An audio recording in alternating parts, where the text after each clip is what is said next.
This program is designed to provide general information with regards to the subject matters covered. This information is given with the understanding that neither the hosts, guests, sponsors, or station are engaged in rendering any specific and personal, medical, financial, legal, counseling, professional service, or any advice. You should seek the services of competent professionals before applying or trying any suggested ideas.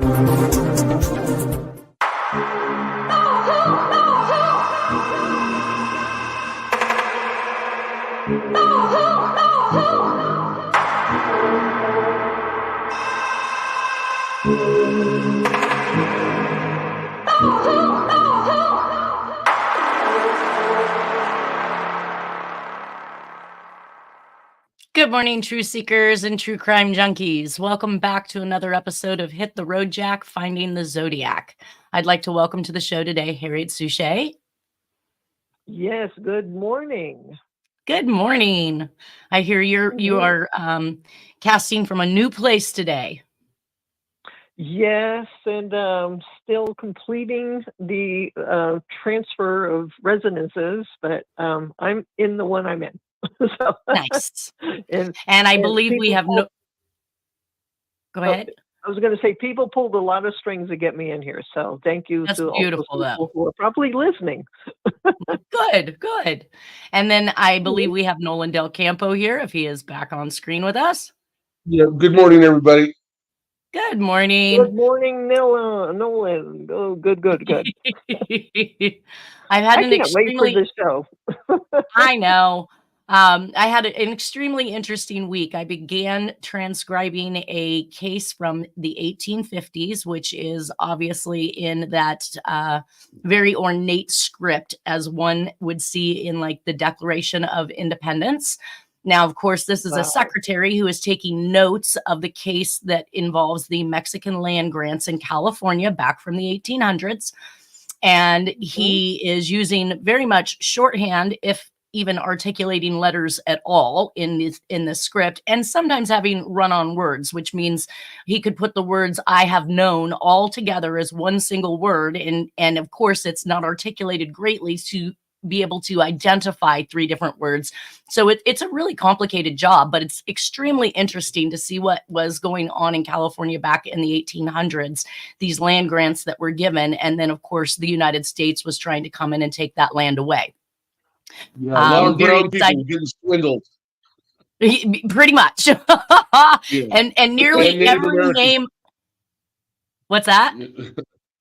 And well, Native Americans are brown too, but yeah, both the former Mexicans and the Native Americans got cheated out of a bunch of land.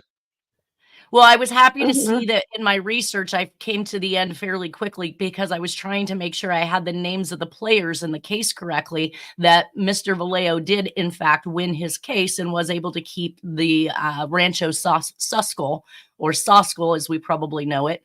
But I was seeing names like Monterey, Vaca, Vallejo, Benicia. So all of these names were names after individuals that were given these particular properties. So it's interesting to now see the history of these cities, which I grew up in. Well, Vallejo is one of the biggest property owners in the whole state, especially Northern California.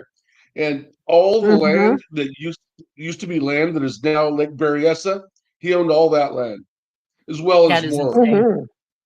Yeah. So I'm seeing in the depositions where they're mapping out, or at least giving natural objects to give us a guide as to what property was actually owned by him. So you get to see what area, from what area to another. So it was from Sassoon Bay to the mouth of Napa River. I mean, the logistics of trying to identify how much property was actually granted to him was interesting to go through these depositions and see all of these individuals talking about what they believed that was given to them. And it was by Governor Michael, I don't know if I'm going to say it correctly, but Michael Torrena or Michel Torrena.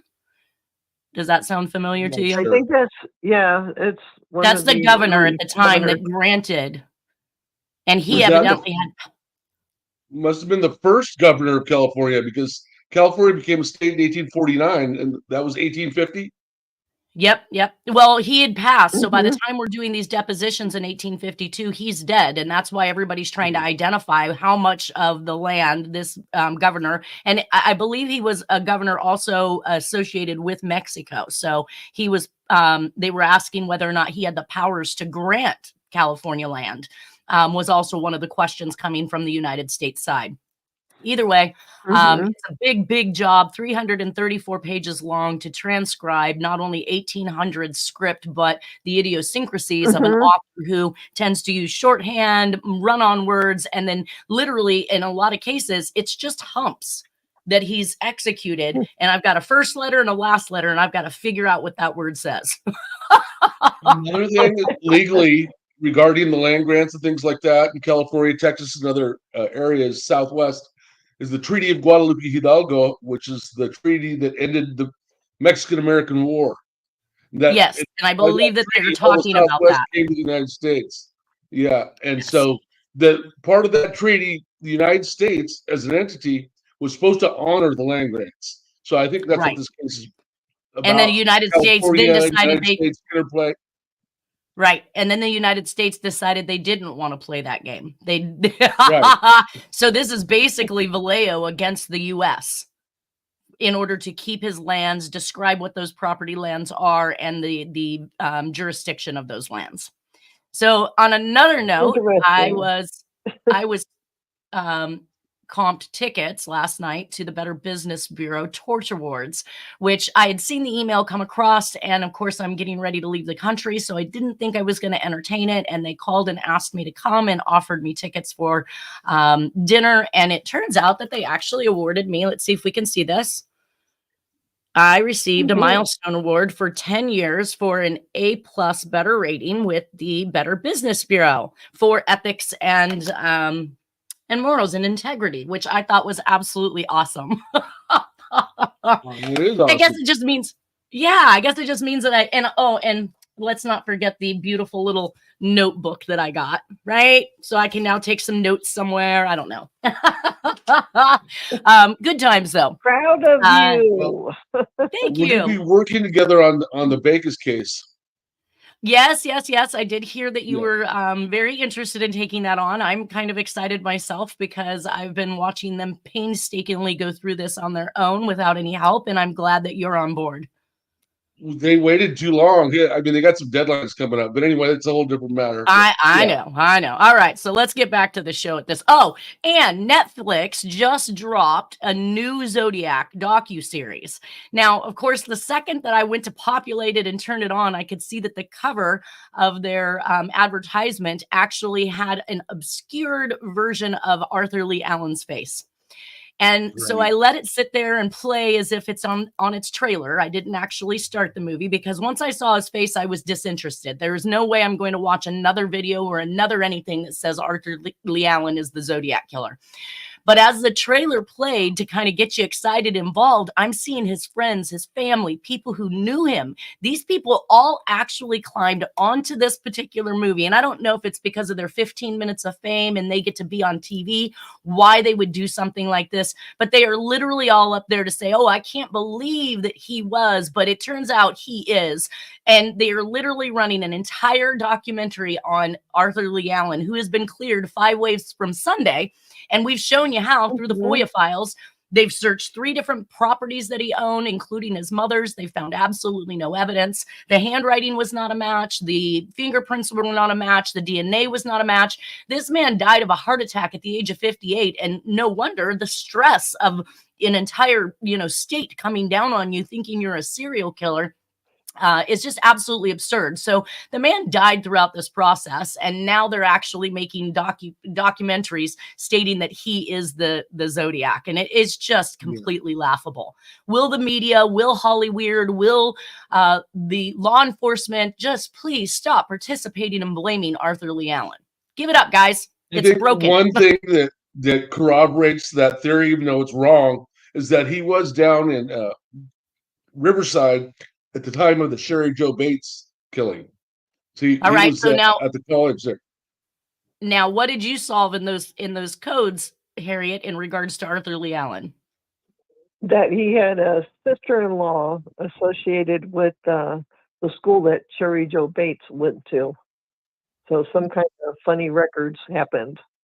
So And there's he flew plane, right? a link of him. Yeah, there's Yeah. a link to definitely. And yeah, he was down in the Riverside area. Yep, but he has family in-laws there.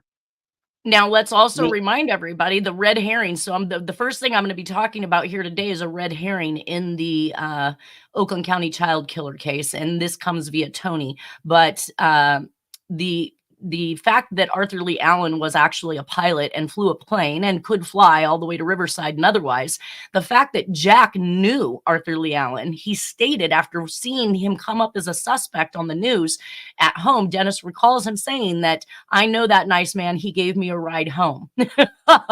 So here's a connection directly between Jack and Arthur Lee Allen. And we know that there was, when I talk about the ability for Jack to get around, I've always talked about there's a pilot, right? For the mob or for the politicians or for whoever. They had one specific pilot that ran different trips for different things. I wouldn't be surprised that he unknowingly or unwittingly had become part of something that he wasn't entirely aware of. And then he was led to be the red herring suspect that they were looking after, and the way that the evidence would have been pointed at him. I was going to say that it was the sister-in-law and his brother that alerted the authorities to him as a suspect. Of course. Yeah. Of course. Mhm. And they're probably Much the ones that are on the Kaczynski. documentary. Family turned on him. Who needs DNA like with D'Angelo? We don't need to track your granddaughter's DNA all the way back to your forefather's family like that. Mhm. Either way, you guys, Arthur Lee Allen is not the Zodiac killer for so many reasons. Now, this brings us back to the Oakland County child killer, and this is Tony once again. He gave us the great information on that article that I read in 2023, and it says one of the kids' fathers was an executive at GM. If I remember correctly, GM made the Gremlin. Is that true? I don't know if the GM... Definitely, yep. And he called that a red herring. Yeah, he was very Nazi. Sorry. I did the Decoded Misses. We did the show last week, but yeah, he's definitely with GM and amazing stuff. Right. Oh, he's saying one of the kids' father was an executive at GM, not Chris Bush's father, who was with GMAC. Well, yeah. So this may have been a direct hit to GM in general, and we have the GMAC key ring that goes back to Southfield, Michigan, that was in Jack's belongings as well. So maybe they're wanting to point out GM on purpose in the middle of these acts. So he says, GM made the Gremlin. It's a red herring. Local 4 WDIV, Oakland County child killer, actually lists a link for the clickondetroit.com/topic/Oakland_County_child_killer/. Will take you to this particular article. I've not read it yet. He said lots of info. This is the best. And that's at https://www.clickondetroit.com/02//1/4/new//part-part-author-killer-docuseries.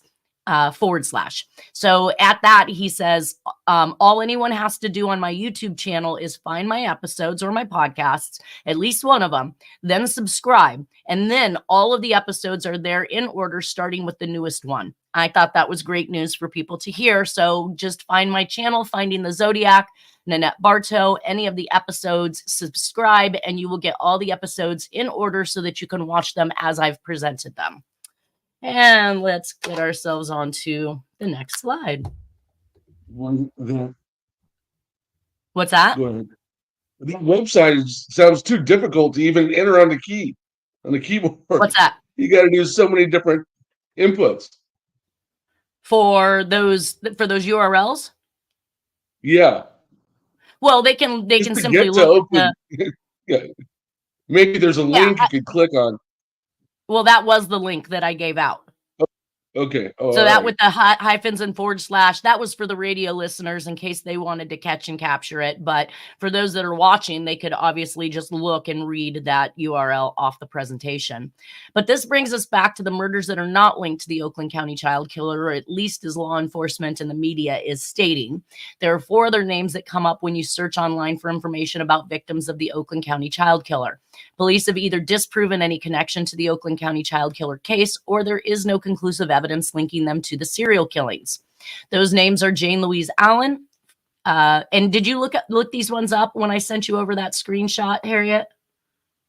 No, but I mean, I've been seeing those names because I've been working on another communication that is linked to all of this mess.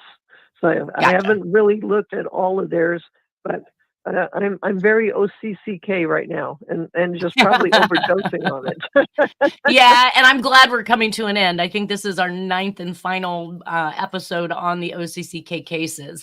So we had Jane Louise Allen, who was 14, Kimberly Alice King, that was 12, Cynthia Ray Cadu, 16, and Sheila Schrock, 14. 2 of these cases remain unsolved to this day, but convictions have come down in 2 of the other cases. So the murder of Jane Louise Allen, we talked about some time ago. She was 14, last seen and alive in Royal Oak at 12:30 p.m. on August 7th, 1976. Police said that afternoon she hitchhiked. So here we've got another hitchhiker, right? And this is what's going up and down California with the Zodiac killer, but it's void of these murders during this time. So we've got a question: why is there nothing happening in California while everything's taking place over here in Minnesota and Michigan? So she hitchhiked 17 miles to visit her boyfriend in Auburn Heights. Her boyfriend told police he reprimanded her. What's that? Nothing. I'm sorry. That's okay. Just out loud all you want. Reprimanded her for hitchhiking, and she left his house shortly after. 4 days after she disappeared, the decomposed body of a girl thought to be 17 years old was found floating in the Miami River near Miamisburg, Ohio. Her hands were tied behind her back with pieces of a white t-shirt. Clothing, jewelry, and a recently sutured cut on her wrist led police to identify her as Jane Allen.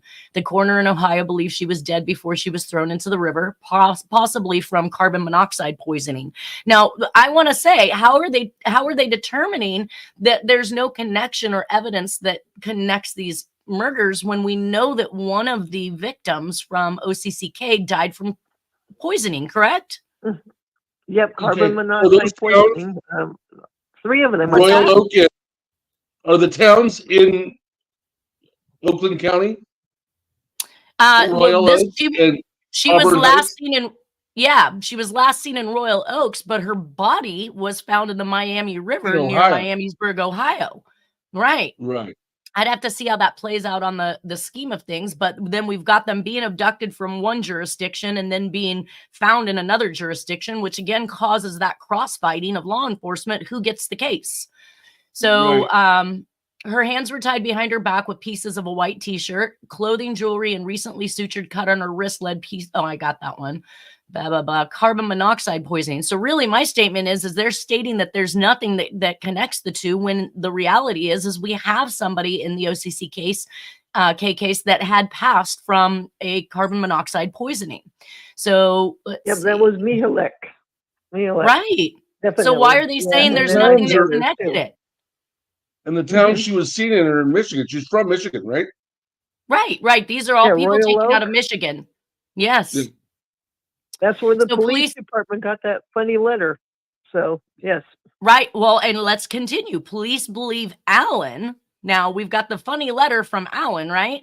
Was picked up while hitchhiking and either deliberately or accidentally killed by the motorist, who then disposed of her body in the river. In a 1978 report, police said she had no connection to the OCCK cases. That's just insane. How are they going to make a connection if the MO is the same? But I think this is where it comes back to them doing the link analysis. It was very complicated for law enforcement to do a link analysis, especially when there was a great divide in the area in which the individual was either abducted or dumped, or, the MOs are different, or the time frame is just out of whack for them. So they just really can't see to link these things. But I think the carbon monoxide poisoning is a very good reason to link this to the OCCK cases. Let's see. The disappearance of Kimberly Alice King disappeared in 1979 and has still not been found. She is not related to Tim King, but King, and we talked about this, I believe, in the DC Freeway Phantom cases where they had same names, right? Same first names, some had same last names. It was kind of like this name game thing that was going on.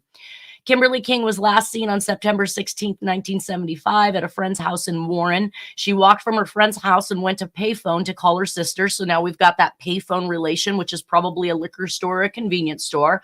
Her sister told her she shouldn't be out on the street at that hour and told her to return to her friend's home. Kimberly King returned to the home but left out a window around 11 p.m. that night. Officials believe she was murdered. Officials have not noted a confirmed link to the OCCK case, but her name is mentioned in several websites. Police believe her disappearance and suspected death are linked to suspected serial killer Arthur Ream. So now we've heard Alan in regards to the last victim, and now Arthur. So Arthur Lee Allen. I don't know where the red herrings should end in this point. It says he is in prison for the murder of a 13-year-old Cindy Zarzitsky. I'm never going to be able to say that. Who was killed in 19... It's Zarzykki. Zarzicki. I'm just going to say it took me 3 weeks to get my Helix name pronunciation correct. So good luck on that. So who was killed in 1986? Police believe Ream is responsible for 4 to 6 murders. So it sounds to me like they're hanging their hat on this guy. The murder of Cynthia Ray Cadieux, 16, was last seen at 8:30 p.m. on January 15th, 1976 in Roseville. Her nude body was found at 1:05 a.m. the next morning on the side of Franklin Road in Bloomfield Township by a motorist. Police said her skull had been crushed by a blunt instrument. Police said she had been abducted, sexually assaulted, murdered, and dumped on the roadside. Her clothing was never found. Bobby Anglin, also known as Robert L. Anglin, was convicted of first-degree murder in 1979 and sentenced to life in prison. It'd be interesting to figure out what Mr. Bobby Anglin has to say. The murder of Sheila Schrock, 14, was sexually assaulted and then shot and killed on January 19th, 1976 while babysitting at a home in Birmingham. Schrock, an orphan, lived with her older brother in Birmingham. At 8:30 p.m. on the day she was murdered, Schrock was babysitting in an upstairs room of a home on Via Street. A man accused of breaking into 3 other houses in the neighborhood using a pry bar and a screwdriver broke into the home Schrock was in, according to reports. A neighbor said they were on their roof shoveling snow when they saw a man sexually assault her and then kill her with a series of shots from a pistol. Oliver Rhodes Andrews was convicted of first-degree murder in the death of Sheila Schrock. He was sentenced to life in prison in 1979. According to a 1976 report, Andrews confessed in a 4-hour confession that he sexually assaulted Schrock and shot her 5 times. He said he believed the home was empty when he broke in and Schrock surprised him. Andrews was suspected of around 200 burglaries in several states. So again, we have a burglar who is now admitting to having killed somebody. He didn't believe anybody was home. So where did the sexual assault come in if he's just a burglar who's burglarizing homes? So he stepped up his game at this point. Yeah, he becomes a rapist and a murderer outside of a robber. And you're stating that he's done this only one time in 200 burglaries? Very interesting. I don't believe it. I know. I always have to wonder what they've got going on when they get these confessions. So Tony also at the end of this article gave us the Watch the 5-part Oakland County Child Killer docuseries. This might have been the URLs that I was giving you in the beginning of this show, but it lists 5 different episodes. You can find them at the link beneath my beneath the white box is a blue link, which again is the clickondetroit.com. And it's the local 2023 article that we're looking at right now. But you should be able to then go click on these other links for chapter 1 through 5 of the docuseries. I did make contact with Kathy Broad, which is the sister to Timothy King. I also reached out to Corey Williams, investigator for Wayne County Prosecutor's Office, retired Lieutenant Detective Jack Kallenfleisch, was emailed. Lieutenant Gary Miller at the Oakland County PD was also emailed and I requested a copy of the dental letter. He never responded. The eyewitnesses also reports a 1973 Pontiac Le Mans two-door coupe with 222 as part of the license plate with an older man. They claimed 55 to 65 years of age, 20 to 30 pounds overweight, and gray hair.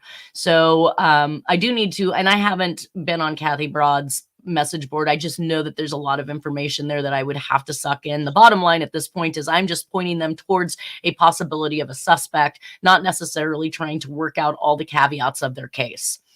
Dennis Kaufman indicates that Jack thought winter was far too cold to suffer and was moving the family again. So back to Texas, he's on his way. His mother's house is in Seguin or Bastrop or Austin area at this time. We see a picture of the family together with Flova written on the back. So this is confirming that Jack is back in Texas.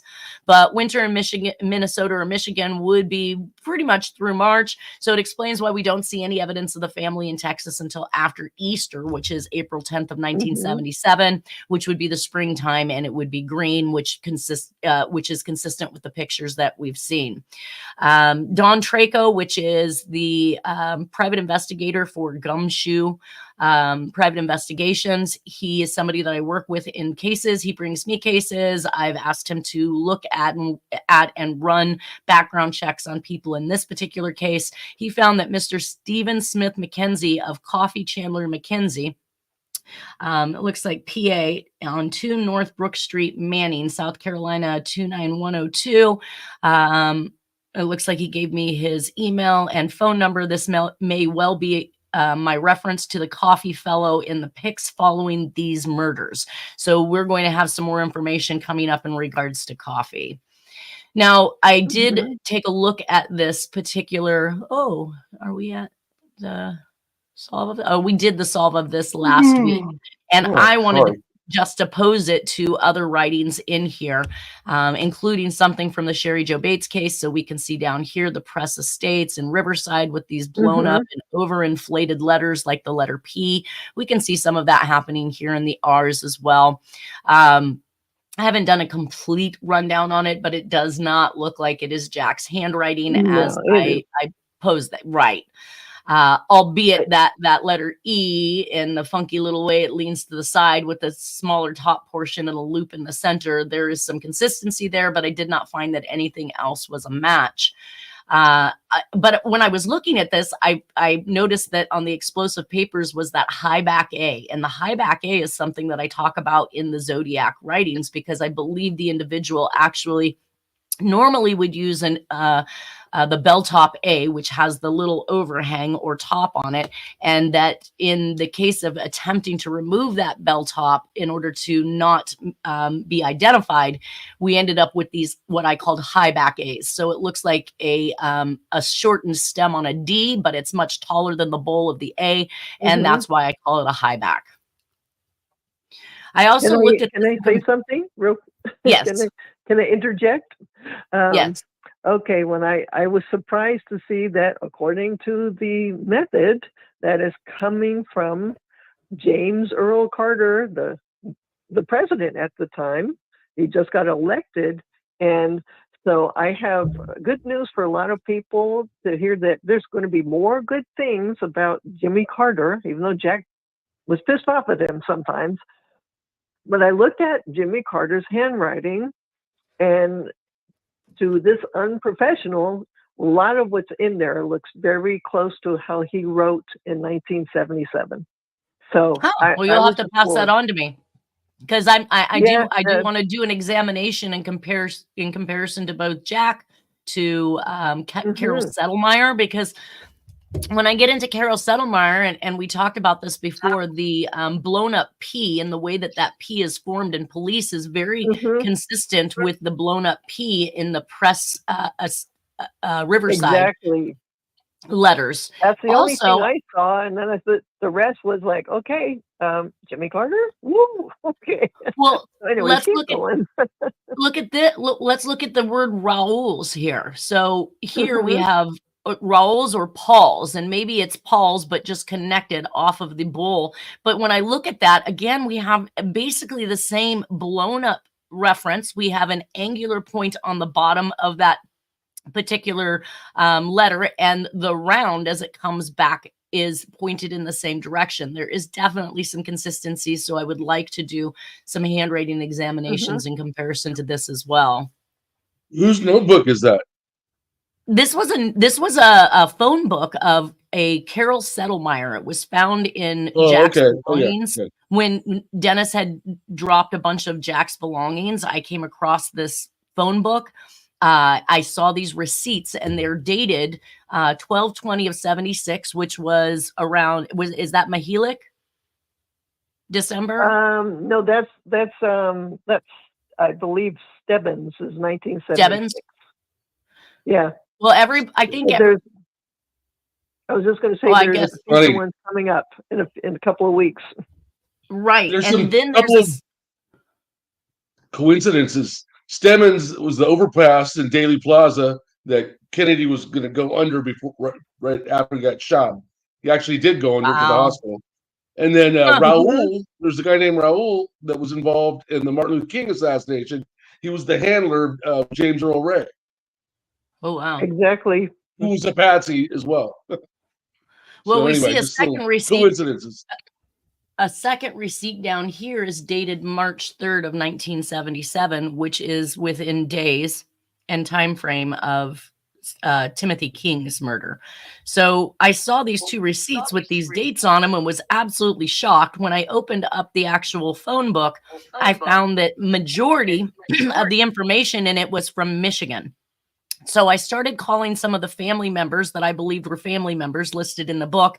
And I found either a sister or an aunt. I want to say it was a sister. Maybe I was passed through. I spoke to somebody first. They connected me with another individual where I was told that Carol Settlemeyer up and disappeared in 1977. They thought she had been killed. They thought she was dead. They hadn't heard from her for almost 30 years until 1993 when the Rangers had shown up in California to find her, to let her know that her father had passed.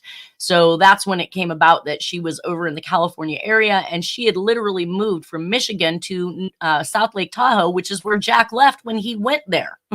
What is the irony of that? Jack comes from South Lake Tahoe and moves to Cotton, Minnesota, where he's frequenting Michigan. And then this woman from Michigan is moving out of the state, not letting any family member know what happened to her, and they just presumed she was dead. I tracked her all the way back to Portola, California at some point. So basically some of the summary evidence of the OCCK murders in Michigan from 1976 to 77 and Cotton, Minnesota, unsolved murders in 1974. We are going to get to one more unsolved murder once we're done with this summary, and I believe that's the exit murder before Jack actually leaves to Texas. It says Jack has a picture circa 52 to 54 of a plane leaving the snow, a billboard of the nuclear power plant in Charlevoix, Michigan, a keychain with a Southfield return address if lost from GMAC, and several pics when it is green and with snow on the ground, and this is giving him proximity to the area. Dennis claimed that Jack was gone a lot during this time under the guise of hunting to feed the family. There are murders in Cotton, Minnesota and in Michigan, while the Zodiac has seemed to go silent in California. We see the by rope, by gun, and by poisoning, all of which has occurred in California with all the other murders. We have handwritten and typewritten messages, as we've seen in many of these cases. And there seems to be a ring of people involved based on the general census of those investigating these cases. The plight and offerings of the Dr. Danto letters shows similarity in the same concepts we've covered in previous crimes, and Jack should be considered plausible for these attacks. Or at least involved. Hunting. Yeah, there's a possibility of being involved, being the author, being, I mean, the killer even literally at some point. They did state that at one of the crime scenes, there was a vehicle that had backed up into a snowbank and left an impression of the taillight, which I believe they were able to identify some sort of car off of, but I haven't found that information again. So I do want to go back and see if I can locate that. So the Oakland County murders involve 4 different MOs, all children, bathed, clothes are cleaned, and laid out within public view, including the police department. This should be investigated. It is approximately 13 hours from where Jack is living in Cotton, Minnesota. Nora has family in Michigan, and Jack is said to be off hunting for food and running the back roads during this time frame. Dennis remembers Jack sending him out with a .22 rifle during this time and telling him not to come back until he killed something. But Dennis didn't have the heart for this, and that if Dennis would just kill something, he and Jack could be friends. That is such an odd statement to make to a child. I just can't even imagine. If you kill something, we can be friends. So that leads us to the final murder. He was hunting something. He was hunting everything. Yeah, he was hunting the Nazis. So he was being very semantic by stating that, because that's what I got to solve. He was sent to hunt those Nazis.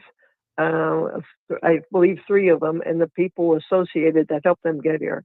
So we're going to hear more about that in the next couple of weeks. Jeez. Right. And so shortly after the murder of Timothy King, within days, if not a week or so, on March 24th, 1977, 19-year-old Cindy Joy Elias on a logging road 8 miles north of Aurora, Minnesota, buried under a pile of trash, multi-traumatic head injuries, last seen in Virginia, Minnesota at a bar saying she was going to hitchhike since she was unable to find a ride. The dump site was far northeast along the road before crossing into Lake Superior and into Canada. Here's another Canada connection. It is my belief that it is this exit murder for Jack. Michigan and Minnesota never see this murder again. So this is pretty much the last murder we're going to see in this area, which is how many of the crime sprees end. So keep in mind that California is free of serial killings once again while Jack is gone. This has a Canada relation, and this would have been Jack's last Minnesota murder on his way out of the damn cold. I theorize that this was more the time frame when Jack would have moved the family, or possibly even moved the family and came back to get belongings. Either way, there's always some type of an exit murder after he leaves, and we can follow his work right on into the next state, which is Texas. Dennis speaks about a man coming from Minnesota to Texas with them, which was interesting. He believed that his name was John Hatfield or Hackfield, who they really didn't know, he claimed. But Stephen Dewhurst indicates that this John came to live with Dennis and the family in 1974 in Placerville, per his book. So I'm not sure how I could track this individual. I don't even know what he looks like to see if he's in any of the pictures.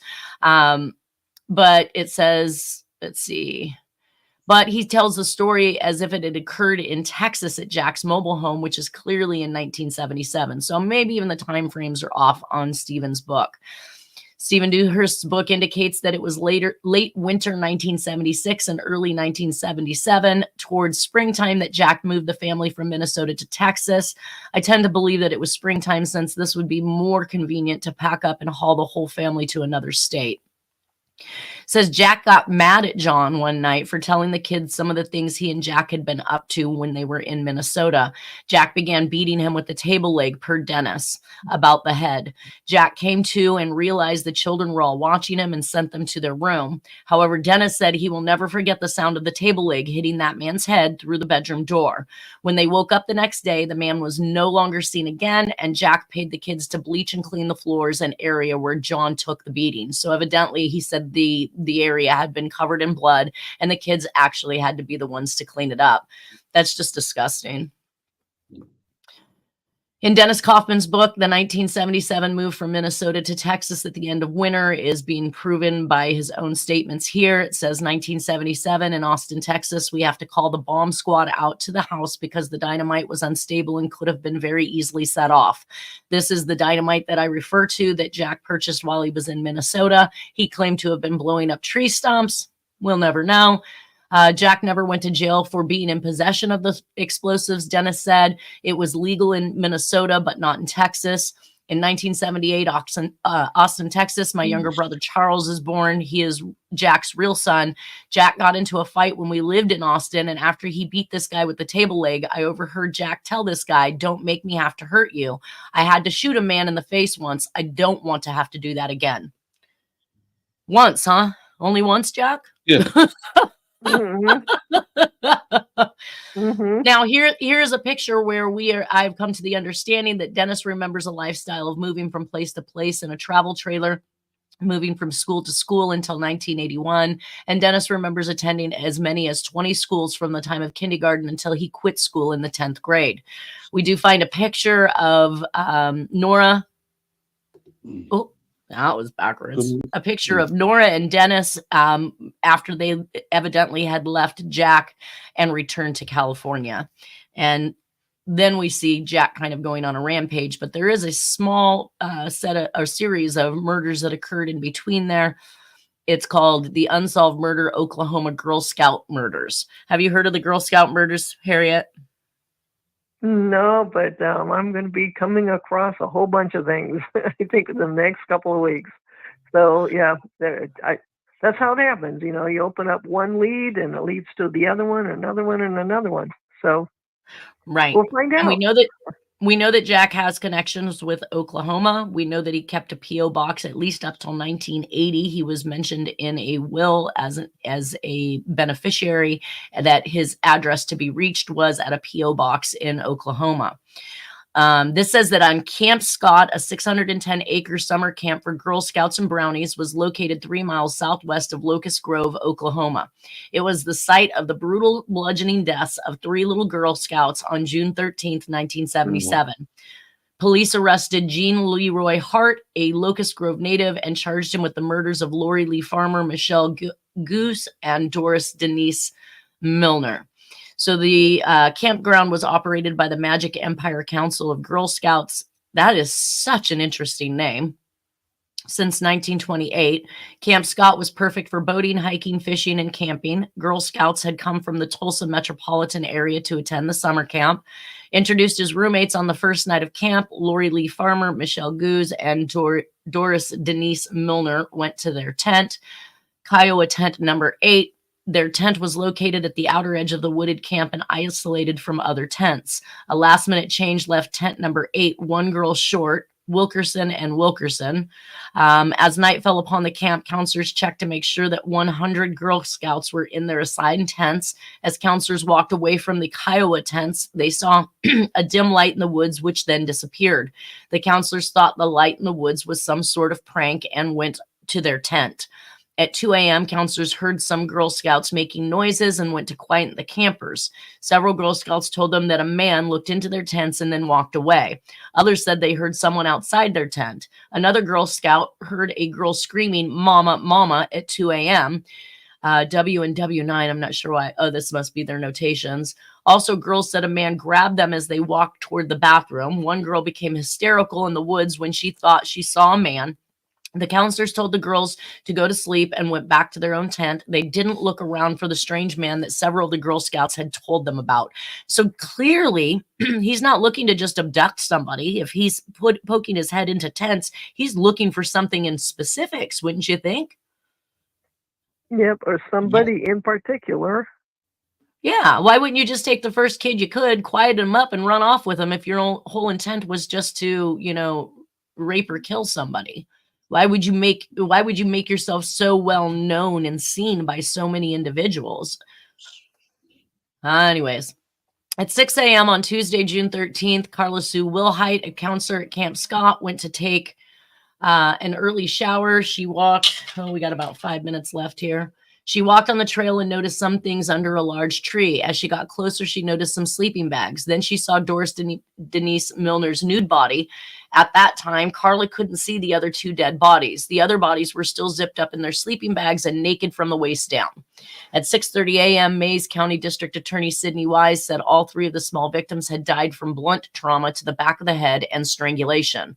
All of the girls had lengths of cord around their neck and had been gagged and bound with a 2-inch wide black electrical tape. Now, all of these things have been found in Jack's belongings, and the white cord definitely comes back to many of the crimes that we've been looking at.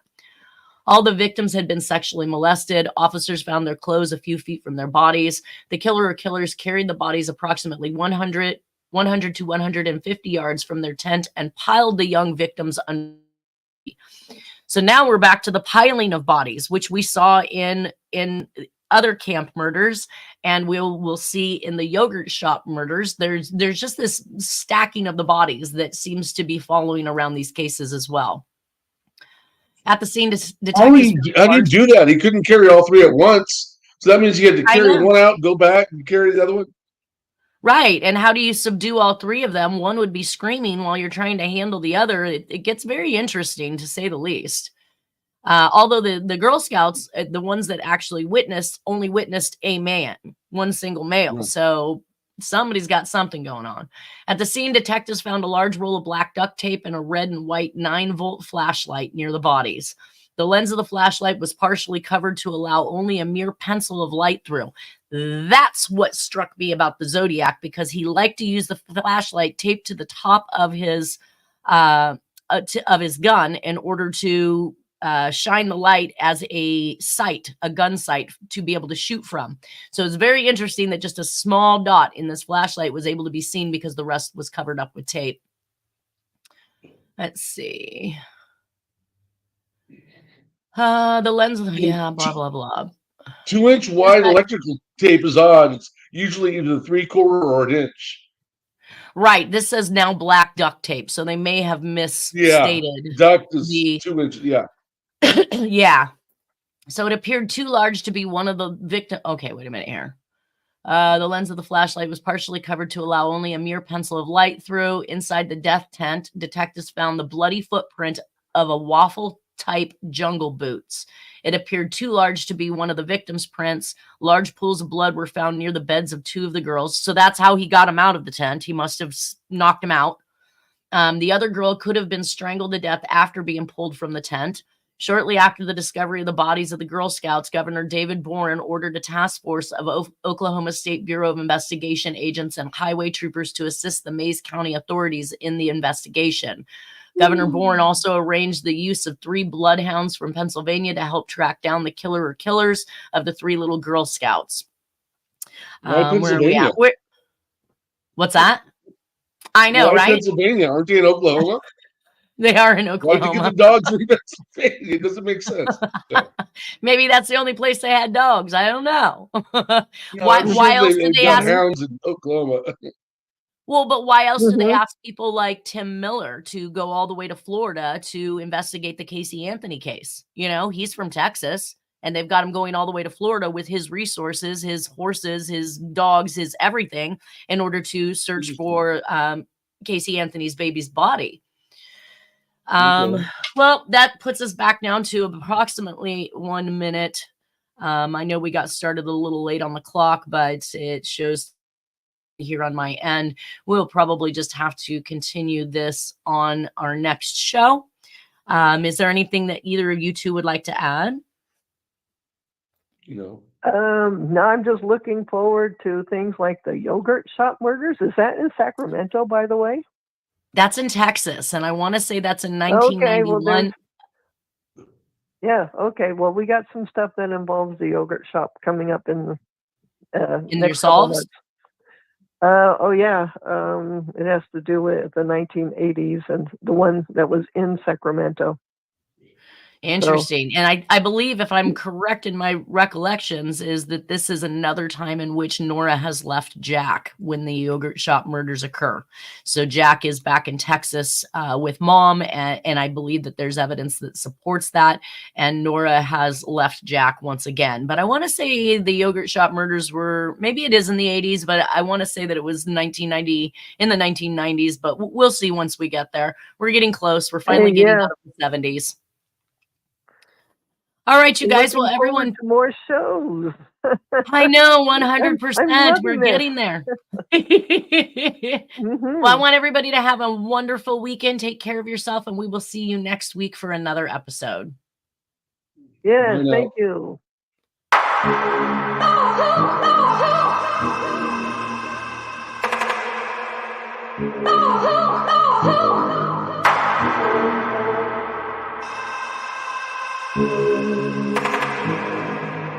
Oh,